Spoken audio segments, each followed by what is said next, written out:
Halloween 2, he kills it. Or that Halloween 2. calls it. There you go, that's the one.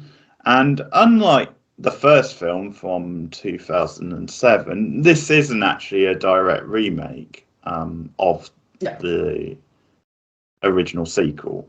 I sort of thought it might be going that way at some point, because there's a scene where they do take Laurie to hospital, and you do get a brief moment of the same night, but then they quickly cut away to something else. In itself goes back to Michael in the mental institute as a young kid with his mother. So obviously, as Rachel hinted at, they're going to be playing on that a lot in this movie. And yeah, really, there's not a lot to set up, really. That becomes a whole thing where he starts having images of his mother. You get this really clunky metaphor with the white horse. He starts having visions of that, his mother with a white horse.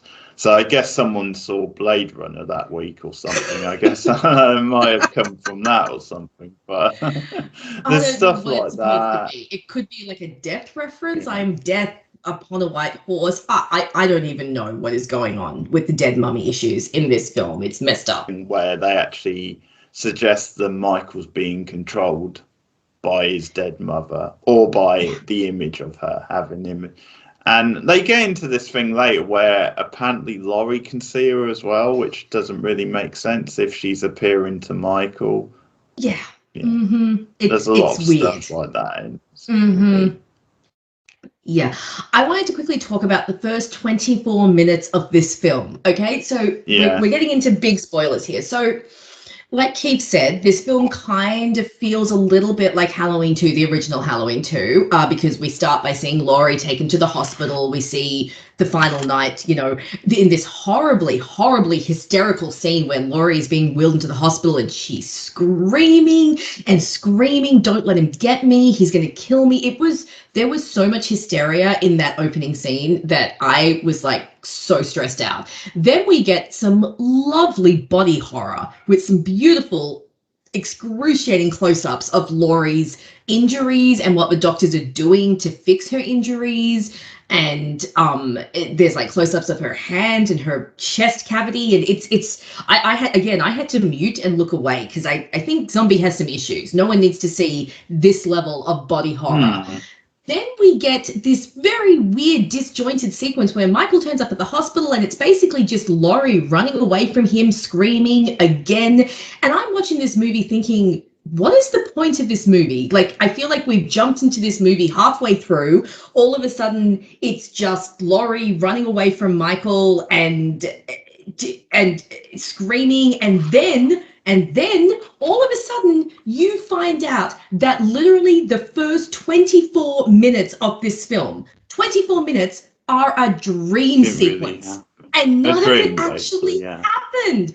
I could not get over that. I mean, I understand opening a movie with a dream sequence, but it shouldn't go for longer than 5 minutes at most. 24 freaking, and this movie's only like an hour and a half or something. So, like a quarter of this movie is a dream sequence. I couldn't get over that. Yeah, that's a great point, because actually one of the mercies of the movie is that it's shorter than the first one. That might be something it has on Zombies first, because that's close to 2 hours, which felt too long for that. But this is short, but even at its length feels long. But in any case, just questions on that dream sequence, because it sort of doesn't make sense, because you have this bit with Michael and the ambulance drivers and of course they're scumbags being characters in a zombie movie, because one of them in particular, he's sort of joking about, necrophenia, that sort of thing. I mean, what a classy guy. And this is meant to be just your average sort of ambulance driver. So whatever, but so you have an overlong scene with like Michael, sort of running them off the road or forcing the ambulance to stop, and it's so telegraphed that the guy's going to be killed. But at that point, the movie's already dragging. It's already a very slow movie where nothing's really happening. You don't care about this ambulance guy. You don't care about the fact that he's going to get killed in a minute. So just a pointless character. And obviously you find out it's a dream anyway. But I do have a question on that. That doesn't really make sense. The logic that the movie set up doesn't make sense, because why would you have a scene with Michael in that case within the dream? Because it's like that didn't really happen. Anyway, yeah. So it doesn't make any sense. It's Laurie's dream. Exactly. So you're meant to believe then the stuff with Michael didn't happen. So, no, it's ridiculous. And it's like you said, the movie starts with Michael and his mother and starts to set up this whole dead horse, white horse thing. But it's like, but this is within Laurie's dream. Why is Laurie dreaming about little child Michael and his mother? That reveal that the first 24 minutes was a dream sequence is not only frustrating because it's like, well, now you've wasted 24 minutes, but like you've said, it has no logic to it. There is no logic to this dream, given that Laurie's the one who's dreaming, but she's dreaming about things that have nothing to do with her or aren't about her or that she shouldn't have any knowledge of. So it's a terrible, terrible opening. It's awful. And you feel cheated almost when it's revealed to be a dream, because you think, I've just sat through this 24 minutes for nothing, for like absolutely nothing. Same section as the security guard being killed, Buddy. Or is that later? I think that's the same part, isn't it? It's like the same part. Yeah. It's the same part. That's another, like, he's predicted, because things escalate faster, and I guess because it is a dream. But like you said, it's a lot of time to spend on just a dream, and it's almost very cliched at this point. It's like, oh, okay, it was all just a dream, and we're doing a lot of that stuff with Laurie living with her and with Brad DeWitt's character, like the sheriff, and so we have to move on next to the Laurie stuff in the next sort of sequence or the next part of the film, because she's going to therapy. So again, the idea of her going to therapy is very sort of TV movie of the week, very sort of soapy. And again, we hinted at it in the last review, but I think they go even further with it in this movie, that they go even further into making Laurie really unlikable and unbearable to be. Because like when she's talking to Annie quite early on, when I think they're just having breakfast or something, and Annie's actually trying to be supportive of her and going to therapy and stuff, and Laurie's just whinging every other sentence. She's just swearing a lot and whinging, and just not being appreciative of what Annie's trying to do at all. And it's just like it escalates from there. It's like it starts at this particular level, which is already kind of really annoying, and it just goes up from there. There's sort of no growth for Laurie in the movie at all. No. And the therapy scenes, as I said, were very sort of soapy and very dull, kind of badly acted. You have this whole white horse metaphor. I guess they're doing this thing of trying to connect Michael and Laurie like psychically, which is another problem, another very bad idea for them to be doing. They just can't let this whole sort of psychic thing sort of go, can they? No, it's weird. It almost feels like it's taken from like number 4, the Halloween 4. Jamie was having like nightmares and some sort of psychic visions and some sort of link to Michael, and it feels like they've taken that sort of inspiration, because there's that. Okay, so Michael in this film, again, we have the question of where has he been, but whatever. In this film, he's like Grizzly Adams or something. He's like big and has a beard and is living in a cornfield. I don't even know. It's bizarre. Yeah, he's a good defense of him in the first review, which, okay, I could kind of see but in this, he is terrible. He's a rubbish Michael. He is. He's awful, like you said, Grizzly Adams, because he wears a hoodie a lot of times, so they're going for that sort of look. And you see like a really grizzly beardy sort of.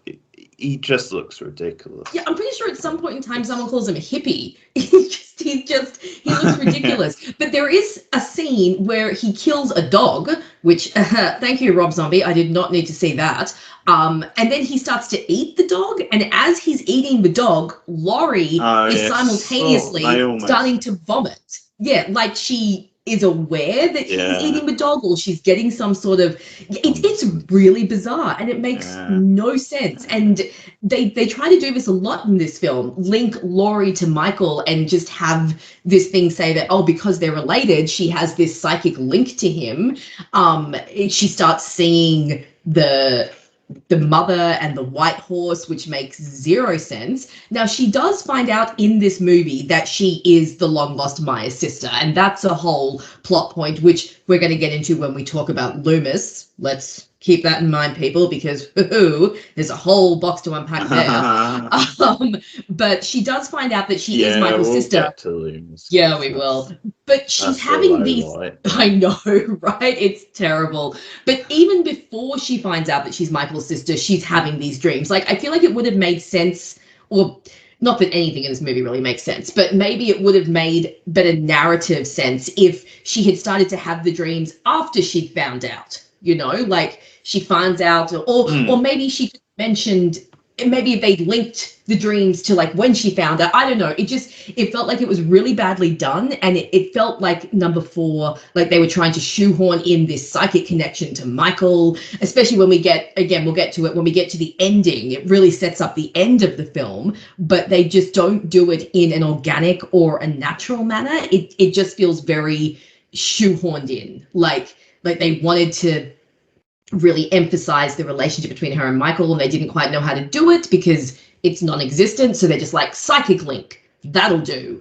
And so she just starts having these dreams and these nightmares and these visions, and it makes absolutely no sense. Now, I'm not opposed to the thought of Laurie going to therapy. God knows she probably needs it. But you're right, those things were very schlocky and very cheesy and didn't really add anything to her character. So I agree that her characterization is not great in this film. And then this whole added psychic link to Michael is just terrible. So, and once again, she's a very passive final girl. She does a lot of running and a lot of screaming in this movie, and that seems to be screaming. Screaming. I was getting to the point where I wanted to mute it again because it was just like, oh, that poor girl, the poor actress at the end of the film must have had no voice left, because she spends her whole time screaming. So yeah, Laurie was definitely a disappointing character. I did like that the sheriff and Annie had taken her in. I thought that was sweet. I thought Brad Dourif was at least a little bit better utilized in this one. The sheriff had a little bit more to do. You know, he was a bit more proactive in keeping Laurie safe, keeping Annie safe. Then obviously he had to he went toe to toe with Loomis as well, and I think he had a little bit more going on, and I liked him a bit more. And I thought that the family bond that he and Annie and Laurie had going was very sweet. But just overall, the characterization of Laurie was just terrible. So talking of terrible characterization, shall we talk about what they do to Loomis in this film? Because that was a doozy. Good. Too much wrong with this, and it's sort of like, because basically Loomis is sort of sold out. Basically, that's the character they're going for, because he's now written a book about the events of the first movie, at least Zombie's version of the first movie. And that's sort of the thing, where he's almost playing this sort of, phony sort of, that's the whole thing. He's got sunglasses on, he suddenly looks all kind of flashy, he's really nasty too. I think it's meant to be his agent. But it's just, he walks in, he starts sort of posh Malcolm McDowell. But because he's hello darling in a posh sort of like English accent, and he's got a flash sort of suit on, or book signing. The actor probably knew this is just shit, so I'm gonna ham it up just OTT, because like in that scene where he's like, they're starting to ask him about, could Michael still be alive, and he just says something like, it just says, like, what do I have to tell you, gossip mongers, or something? Believe me, he's dead. Do you know how to spell that? DEAD. D dead. It's like that's all he's hamming it up, sort of thing. But it's like, first of all, like the whole thing with Loomis in this movie is it's not Loomis anyway. It doesn't feel like classic Loomis. But the second point is, obviously, there's room to do something different with Loomis. If you just say this is a different version of like Halloween, that's fine. You can do something different. But it's not even consistent with Loomis they try and set up in the Verse Zombie remake. You know, that's the thing. It's not consistent enough with. Having seen that first film, you would never believe that this character would sort of do this. It's just a really bad character, like version of the character. And then, you know, they spend a lot of the movie with him not even knowing about what's going on. And then suddenly, with like hardly 5 minutes to go, he has to get himself to the place where all this shit is going down just so that he can be involved. But for most of the movie, he doesn't seem to care. Be trying to do a satire, but he just doesn't know how to do satire. He just doesn't have the depth or the wit to do it. Because some of the stuff, like in the bookstore where he's signing the book, that felt like a scene you might have in Scream, but in Scream it would be a lot more smarter, a lot more entertaining. And yeah, you just don't believe that Loomis would cash in like this like I know. sort of out of nowhere. And it's almost like, because we'll talk about the end of the movie, because that feels a bit like that as well. In Zombie's mind, this is him doing satire kind of thing. And, yeah, you just don't. Yeah, this just isn't Loomis. It's not even consistent with the version of Loomis we got in the first film, and his sort of another thing which I didn't really understand. I saw a little bit, but at one point he's confronted with the guy in the bookstore. And obviously the whole thing is, you know, you killed my daughter sort of thing. You're responsible. I don't really get how he's responsible. I mean, nothing he's really done. Because at this point they think Michael's dead anyway. So I don't really understand how any of Loomis's actions make him responsible anyway. Yeah, that's a bit weird because he's not the only person who does that. There are other people who are all like, well, don't you feel bad that X amount of people have died? It's almost like they're holding him responsible for the fact that Michael escaped. That's the only explanation I can come up with, was that you guys didn't work hard enough to keep him locked up and Loomis has become the scapegoat for that.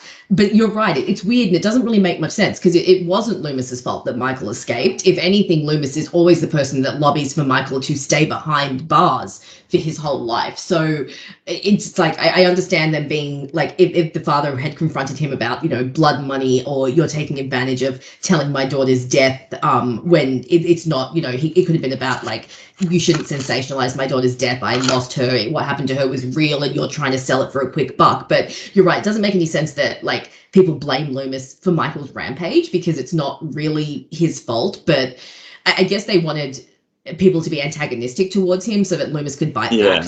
I really didn't like that. Like Loomis basically spends the whole movie feeling like he's entitled to just be a dick. You know, like he threatens to beat his assistant at one point. I mean, he says it kind of jokingly, but it's still like not a great line. He says something about like, when I want your opinion, I'll beat it out of you or something like that. And then there's that line like, stood out to me. Then there's like the lecture that he goes to where he literally goes and like talks to them for like 2 minutes. And then his assistant's like, okay, wrap it up. It's like, he's been there for 2 minutes. And like the second someone confronts him, he's all like, you don't know what you're talking about. And he gets like really offended. And then when he's watching himself on the news, oh, and can we please talk about the very bizarre and out of nowhere cameo by Weird Al Yankovic? What was that? I think, again, that's another thing where they're just riffing off the sort of thing that Scream might do, that sort of film, really, but...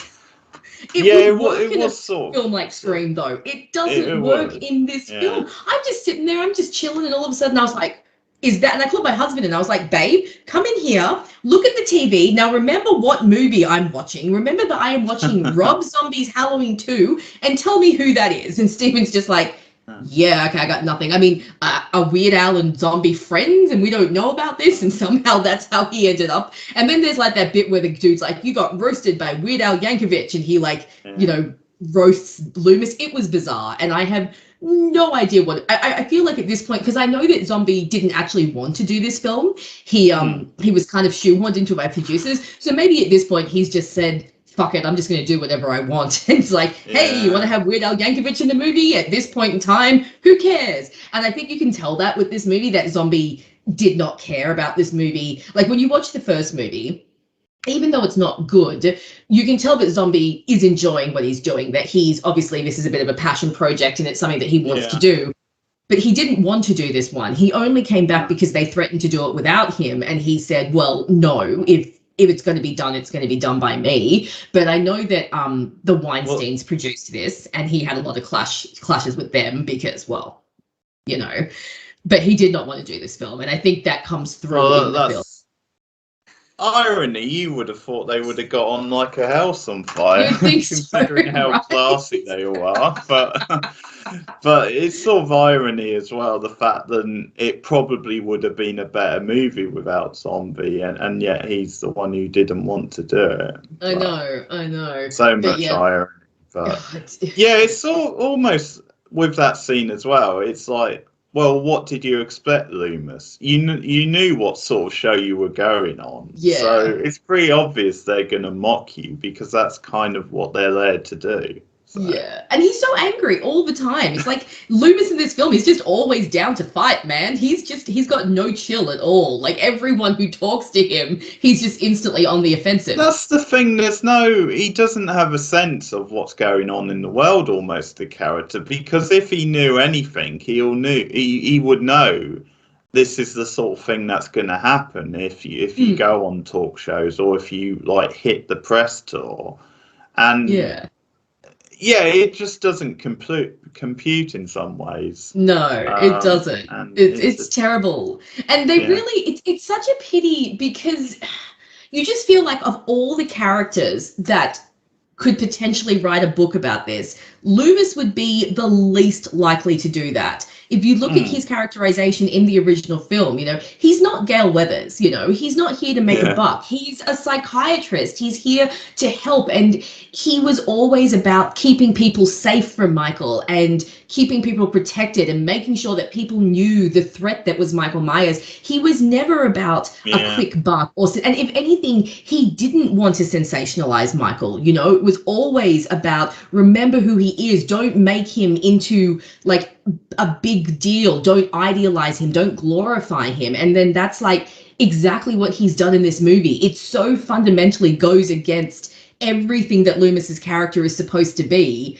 and it just feels so jarring. And can we talk about how Michael gouges his eyes out in the first movie and he is completely fine in this movie? Like when I saw him with the sunnies on, at first I thought, oh, okay, his eyes are going to be revealed to be, and then he takes them off and he's fine. And I was like, did I miss something in the first movie? Did Michael not do that to you? Don't explain how Michael survived getting shot in the face, or where he's been, or what he's been doing, just living like Grizzly Adams out in the woods. Yeah.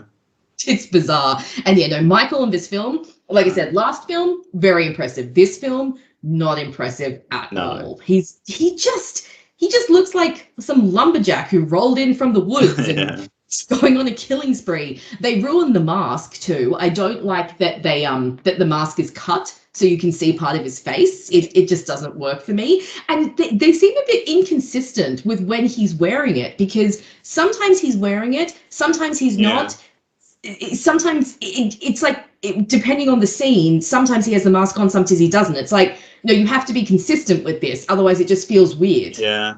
In the movie in general, you know, because you had the stuff at like the Halloween party, and some of these characters, and then you have like the guy who dressed up as Frankenstein, and he's just revealed to be like this just like creepy like strip club owner, and it's like everyone in a zombie movie is like this, and then there's this stupid visual with Michael in the strip club where he actually sees his mother or something in the light, like, you know, like he's getting her confused with a stripper or something, and that's just the visual they go for. It's just absolutely terrible. And yeah, a lot of the characters in this movie, you know, Laurie's friends were annoying because you get friends outside of Annie, and it's almost like they're going for Laurie's like totally going on the warpath. They were terrible, those girls. Oh, they were terrible. The one who was supposed to be dressed up like the character out of Rocky Horror, I think that's because she, and she had to highlight, you know, what does she say at one point? I'm like she's like, I'm a girl dressed as a guy who wants to be a girl, and then she's making up with that guy, and he's all like, okay, but you don't have a penis, right? Like, let's make sure you've got the girl stuff down there. And I'm just like, oh my god, really? Come on, dude, that's terrible. Eye-rolly, and yeah, the whole thing. These characters at this Halloween party were just terrible, and Laurie, as we said, becomes increasingly annoying. Just swear word after swear word. Just screaming at her. Like the actress, I don't know if it's because she was given nothing to do, but it just becomes OTT with her, and very annoying. That's why I found the film so hard to get through, because of the way the characters were, and it just gets to this point, sort of, I think it's about the middle of the film, where they start working in even more the stuff between her and Michael, where, as I said, for whatever reason, she's starting to have the same sort of visions. And you get this horrible, it's sort of like one long Marilyn Manson video where she's having like these trip outside, and obviously a lot more badly shot than a Marilyn Manson video would be, but that's kind of what it reminded me of. And obviously the point is it shouldn't look like that in this sort of film, but when she was just freaking out and having all these visuals, and it was just a lot of like flashing lights and crackling, but yeah, that's what it reminded me of. I get that. It just looked really bad. And then they bring in this weird bit, like, I can't remember whereabouts in the film it is, but Laurie is having her hallucination and she's thrashing around on the floor, and someone is standing over her saying, Laurie, no one is holding you down. Like, she's actually hallucinating someone pinning her down. And then you see her thrashing around. It's not like no one's actually holding her down. So it's like, is she just gone nuts? Or does she genuinely believe someone's hanging her down? Is there actually the spirit of someone? Because that's the other thing. They don't make it clear if Michael is actually hallucinating or if his mother is there, because you see Laurie hallucinate her too, and it's like this weird mix of like supernatural and reality. Like, is he nuts, or is, like you said, is he being guided by the ghost of his mother? And if he is, why would his mother be wanting him to kill everyone? That doesn't make any sense. None of this movie makes sense. And I find towards the end of it, there was one scene that I thought was effective, and again, this had to do with Annie. I thought Annie's actual death scene, because yes, unfortunately, people, after surviving in the first movie, Annie croaks it in this one, which is really sad because I wanted Annie to live. She's one of the few characters I like. But I thought her scene when she died, there's that shot where she just turns and she sees Michael standing there, and I think Danielle Harris does such a good job of playing like the terror and the horror on her face that this nightmare has come back to finish the job.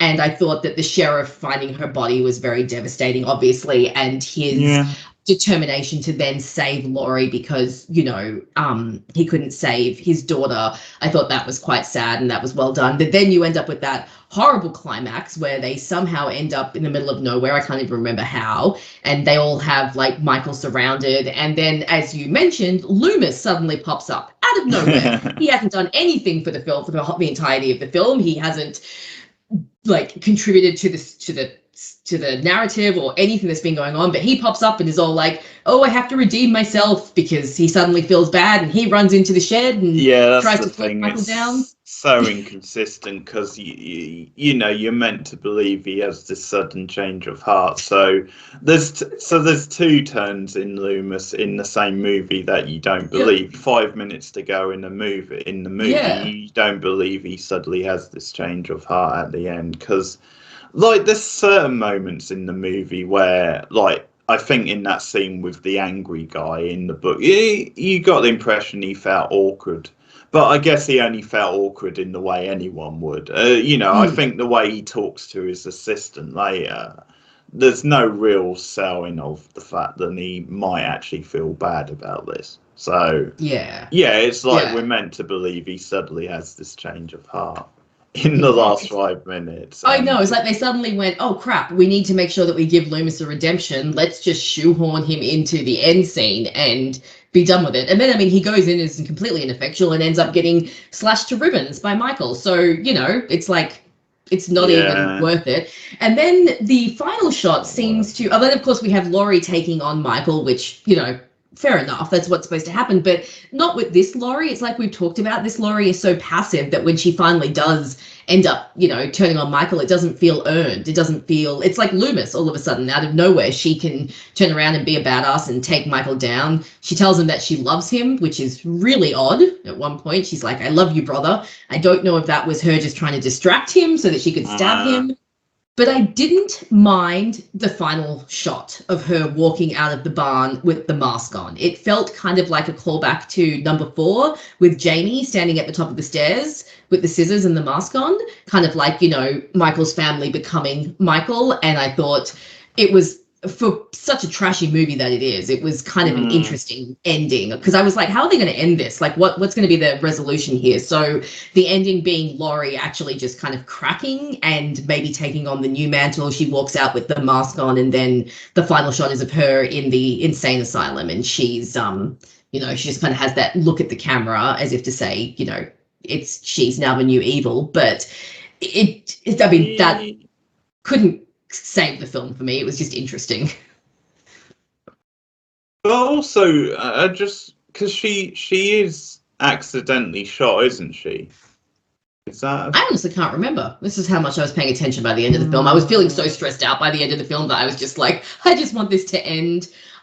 She might, but she's definitely alive. Is she alive at the end of the film? Or are we supposed to think she's dead? Because that could be interesting. But I can't remember. Unless I can't. Yeah, it's only a few hours ago. I was starting to wonder if, again, because there's not 2 versions of this one, is there? Is there only one? As far as I know, there's only one version. Okay, my DVD says theatrical version, so there might be 2 versions, because I don't know why they'd say theatrical edition if there wasn't another one. So maybe you watched. It's possible we might have watched. Maybe someone in the comments can help us. Are there 2? Yeah, let us know if there's 2 different versions. The ending I got. Yeah, the ending I got is that Laurie's actually shot accidentally by the Brad DeWitt character, because you get this sort of high action type scene where he's obviously shooting at Michael, but then accidentally hits Laurie, and I'm pretty sure it ends like you're meant to think that she's been killed, because you've got like press there, or it's just that sort of scene. Oh, so really? Okay, no. Mine ended with a shot of Laurie it was like a long pan down a white hallway, and then it came to rest on her, and she was sitting in a white room, and she just kind of lifts her head and stares directly at the camera, and that was the final shot. Okay, hang on. I think that's how mine ended, but mine definitely had a different scene before that where she is actually shot. So maybe they were going for an ambiguous ending, or maybe it's either then she survives and she later ends up, or it's maybe just this sort of thing where, again, it's stuff in her head, like maybe, I don't know what they were going for, but it could be then they were going for. Who even knows with this film? Maybe they didn't even know what they were going for. They just slapped this ending on and went, hey, people can make up their own mind. Because, I mean, if she's shot, and definitely the way that scene plays is that they're again going for some sort of satire, because they're going for this whole thing of, well, in a way, Loomis, this stuff with Loomis, he's sort of in a way he's placed her in danger, but also just this maybe critique of violence, and she got in the crosshairs, but I don't know. But again, I sort of got the impression it was Zombie trying to maybe say something, but yeah, it's maybe a bit weird. Then if you cut to a scene with her, which is why I sort of assumed maybe it was some sort of a dream type sequence. But that's because odd. I got something different before what you got. So yeah, no, she is actually shot in the version I saw. She might have been in my version. I honestly, like I said, by that point in time, I was just getting so exhausted, and I was watching it kind of half on mute, so I might have just missed that. So I might, not that I want to. Just if anyone knows if there are different endings, let us know so that neither of us have to watch this movie ever again, because don't ever want to subject myself to that again.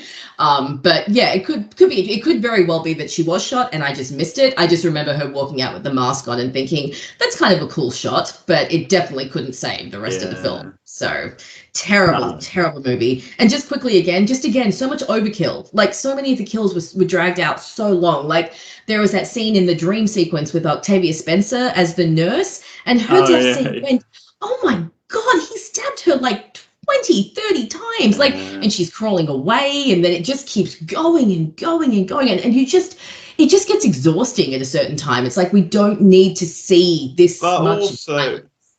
Also in a dream sequence, what's the point in doing that anyway? Because it doesn't really mean anything. I mean, the dream sequence is the sort of scene where you can be more ambiguous. You can make it just that she snaps out of the dream at the point where something might happen. That it's just something where it's in her head sort of thing. So it doesn't actually, you sort of save like the really violent stuff for, in theory, the characters that matter in like the main part of the film outside. Yeah. But that's just another thing about the film. It's jumping so much between dream sequences and what's meant to be real, and at times it was confusing which was which. So yeah, very disjointed. There's not a lot of rhythm to this film. Yeah. If he keeps going like this, because I've seen some of his other movies. Funnily enough, I saw Devil's Reject. I saw House of a Thousand Corpses. At the time, I actually thought that was all right, but I don't know if it's just because, I wasn't being that critical. I just rented it, put it on. Yeah. But I'm sure if I rewatched it, I would probably hate it. And certainly Devil's Reject, I hated. That was a really bad movie. Yeah, he's not my style of director, Zombie. I don't really appreciate what he does, and it doesn't really do anything for me. I just try to steer clear. Like, I mean, I really only watched these two because we were doing this review series. Like, if we hadn't done this, even though I own them as part of my set, I probably would not have watched them of like my own volition, because it's just not my type of horror. He's too much for me, Zombie. And I don't like, and it's not just that the horror is too much, everything about the film is too much. He always has awful people. It's like you said, they're always swearing, there's lots of homophobia, there's lots of like really gross stuff. It's like he decides that everything he does has to be amped up to 11, and it's like sometimes you just don't need that. So I actually found watching these films a very stressful experience. I actually was very, very stressed out and had to just kind of watch some like chill cooking shows afterwards to just kind of bring my adrenaline back, because it was just too intense. It was too much for me. And it especially the second film, lots of hysteria, lots of screaming, lots of just really drawn out sequences that just didn't go anywhere and added nothing to the film. So so it just was not great. Not a great experience watching these two films. And I watched them back to back, and I think maybe that was a mistake. Terrible, a little too much. Oh, there's no real tension. I mean, when you watch the original movie, it's that thing of it becomes disturbing because it is so, it is so tense. It is so stylized, and it can do so much without having to resort to violence. So that's the difference. That's the difference. Less is more. We have characters we actually care about in that movie. That's the difference. So as I was saying before, I think the way he's going, his legacy will be then he's one of the worst directors in history. I think if he continues at this sort of a thing, and there's no sign of him stopping, so he could become another. Is it Uwe Boll? I've not seen many of his movies, but he could become. Yeah, it's not necessarily a good thing. It's a pity because Zombie loves horror. I mean, I don't know if you've seen on Shudder Eli Roth's History of Horror, which covers all the different genres, and Zombie is a guest speaker on there. And the way he talks about horror, you can tell that he really does love the genre. But it's just his brand of horror is just too extreme, and I don't think he has a great grasp on directing. I don't think he has a great grasp on building tension, and for him it just seems to be like the more extreme he goes, that seems to be his niche. Like, if I make this as extreme as possible, then people aren't going to notice that there's not really much of a plot or characters or anything else to go with it. He just makes things bigger and bigger and more extreme. But he really does seem to love the genre. So it's kind of odd that he doesn't do so well at it when he obviously loves it so much. Yeah, it might be a sort of a sign that someone being a fan of something and making it, you're maybe too close to it, and it's actually a bad thing the way it was. Because I can remember in the run up to the Halloween remake, the first film, obviously hearing that he was a fan, and at the time I treated that as a positive. I thought, okay, at least it's in the hands of someone who like cares about it. In theory, is a fan, and it just worked out the other way. Then it turned out to be a bad thing. Sometimes it's better to have someone who isn't that attached to it, someone who can bring a fresh perspective. Only given his first Halloween 2 out of 10, I have to go even lower because this is even worse, and I'm surprised. I think when you had that opening 25 minutes, which is bad, don't get me wrong, but I think Field as a Dream, it really annoyed me. But I think for a while in this film, I actually thought this at least won't be as bad. But as it went on, it just got worse. The stuff with Laurie, her overacting, her screaming a lot, everyone just being really annoying, the stuff with Loomis. It just escalated, like, because I suppose in a way you can defend the first film a little bit just on the grounds that it's a basic remake for the most part, and so you can sort of say it maybe doesn't have as many opportunities to like be offensive or kind of annoy me. I think that's the way to sum this one up. The first one annoyed me a lot, but this one annoyed me even more. It found new ways to annoy me, and I think it's that thing of it just being too convoluted and stupid. So it's even worse. So I have to go lower. I'm going 1 out of 10. I think it's one of the worst films I've ever seen. And I think what he's done is he's, certainly with the 2 Halloween movies, he's made, because I don't give the first one as much grace as you do. I can see some of your points, actually, now that we've discussed it. But yeah, for me, he's made 2 of the worst movies ever in the 2 Halloween movies.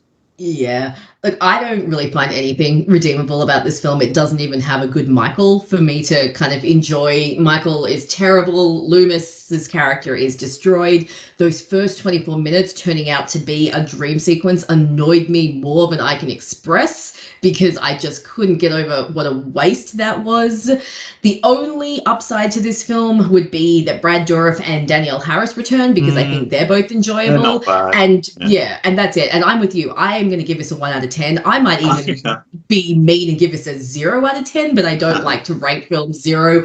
At the very least, it is still a Halloween film. It still belongs to a franchise that I love. It's still an entry in a franchise that I enjoy. Like I said, Danielle Harris and Brad Dourif at least raise it half a point. So I'm with you. I'm going 1 out of 10. I think of all the films we have watched in this franchise so far, this is the worst. This is definitely the worst one. Even the boring films rank above this, because I don't think as I was watching this film, there was nothing I enjoyed about this film. I got no enjoyment out of this film. Yeah. Except for maybe like 1 or 2 scenes with Danielle Harris and Brad Dourif. Like, at least when we were watching the first film, like I said, Michael was threatening enough and menacing enough that I could enjoy him. I didn't mind Malcolm McDowell. I liked Danielle Harris. There were things in the first film that gave me enjoyment. This film gave me no enjoyment. It just stressed me out and made me annoyed.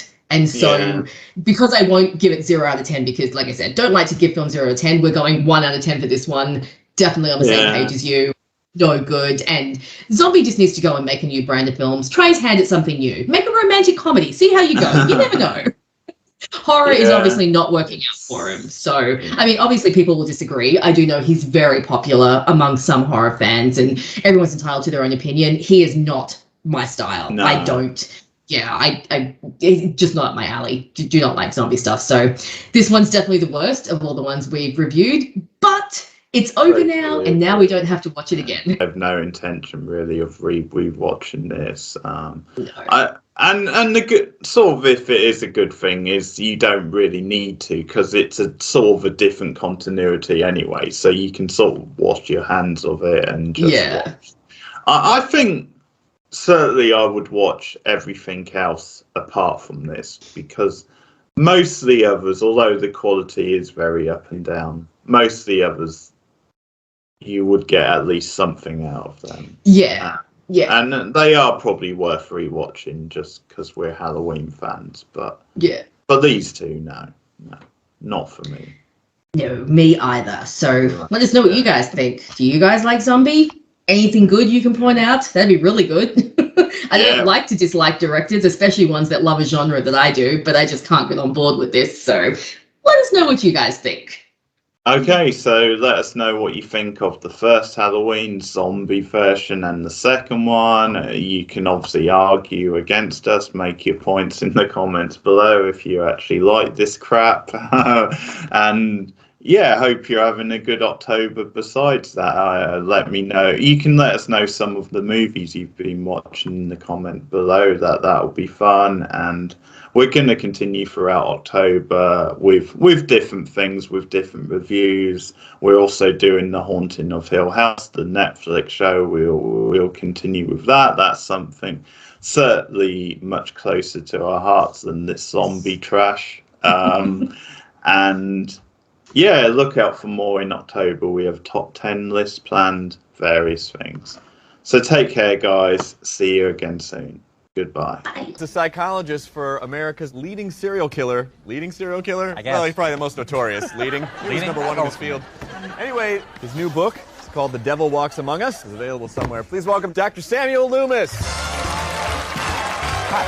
Dr. Loomis. Hi, dear. How are you? Being here. Hi, everyone. Nice to see you all. Thank you. Thank you. Very nice to meet you. Mr. Weird. How are you? Alston. Great. Now, you've been criticized, and in some circles, I gotta say, outright accused of profiteering off the misery of others. I mean, how do you even respond to that criticism? Well, you know, I think that's completely unfounded. I always get permission when I do the parody. No, I was talking to... Oh, I'm sorry. Go ahead. No, please. No, it was fascinating, your answer. Your turn. You've got No, something. I'm done. Actually, I take great issue with that statement. Besides, I might say that I've endured quite a lot of misery of my own in order to tell this story. Yeah, well, everyone feels real bad for you, except... I have never, ever been so humiliated in all my life. Fantastic. Trust me. Nonsense. No. Good night. Thank you.